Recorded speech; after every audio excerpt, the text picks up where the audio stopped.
السلام عليكم ورحمة الله وبركاته. أهلا بيكم في فيديو جديد من سلسلة فيديوهات صيدلي بسيط. دخل موسم الشتاء ودخلت معاه أدوار البرد. ناس كتير ابتدت تبعت لي عايزين دواء يكون آمن وفعال وفي نفس الوقت يناسب بعض الحالات الصحية.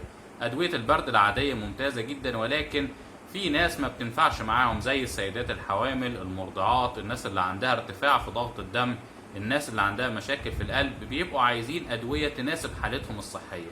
عشان كده انا اخترت ان انا اتكلم معاكم النهارده عن فوار جيسيمول. جيسيمول فوار ده بيحتوي على 3 مواد فعالة مهمة جدا. اول مادة وهي مادة الباراسيتامول، المسكن وخافض للحرارة. عندك وجع في جسمك هيشيله، تكسير في العظم، سخونية هيخفضها، ممتاز جدا. تاني مادة معانا وهي الجوافنزين. الجوافنزين دي عبارة عن مادة طبيعية بتستخلص من نبات الجوافة عشان تساعدنا على طرد البلغم. بيطرد كل بلغم موجود في جسمنا، بينظف صدرنا من اي بلغم، بيقلل اللزوجة بتاعة البلغم عشان يساعد جسمنا على التخلص منه بسهولة. تالت مادة معانا وهي فيتامين سي. فيتامين سي زي ما كلنا عرفنا في الفترة الأخيرة ان هو بيعلي من جهاز المناعة، بيساعد على تقوية الشعيرات الدموية عشان يساعدنا في أدوار البرد على التخلص من أي فيروسات أو بكتيريا ممكن تهاجم جسمنا.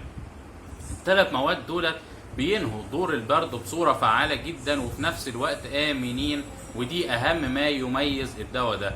آمن على السيدات الحوامل، المرضعات، حتى على الأطفال اللي أكبر من 6 سنوات ممكن يستخدموه، هيجيب معاهم نتائج ممتازة وهايلة.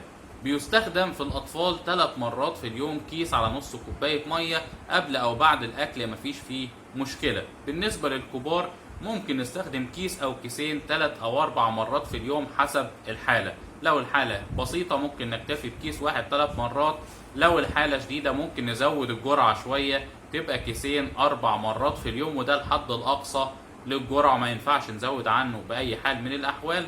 العبوة بتنزل 6 أكياس، سعر العبوة 5 جنيه، من إنتاج شركة فاركو، وموجود إن شاء الله في كل الصيدليات، ممكن تستخدموه. هينهي تماما معاكم موضوع البرد دوت والكحة وكل المشاكل بتاعتهم.